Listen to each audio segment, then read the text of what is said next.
بسم الله الرحمن الرحيم، وصل اللهم وسلم على إمامنا وحبيبنا سيدنا محمد ونبينا سيدنا محمد، ألف صلاة وألف سلام عليه.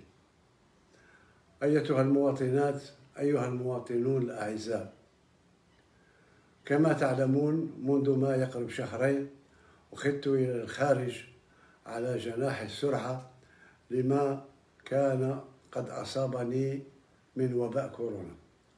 اليوم الحمد لله بفضل الله عز وجل وعيانته ولطفه في القضاء والقدر، وبفضل كذلك أطبائنا في المستشفى العسكري والأطباء الألمان، الحمد لله طريق تعافي بدأت فيه. ربما يأخذ أسبوع أسبوعين وثلاثة أسابيع أخرى، ولكن إن شاء الله سأسترجع كل قواي البدنية.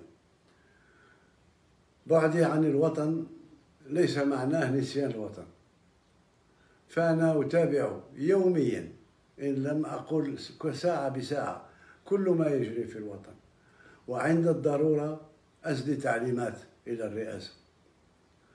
فبالنسبة للمسار الذي سطرناه مع بعض ترى الحملة الانتخابية، واليوم رانا في نهار يوم بعد ما مرت سنة على انتخابي، وأشكركم مرة أخرى على هذا.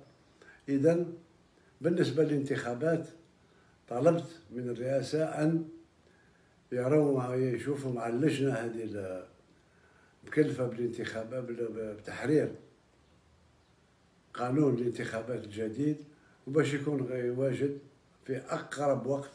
أتمنى 10 أيام ولا 15 يوم، ولكن في أقرب وقت باش ننطلق في العملية التي تأتي بعد الدستور. بالنسبة لفيروس كورونا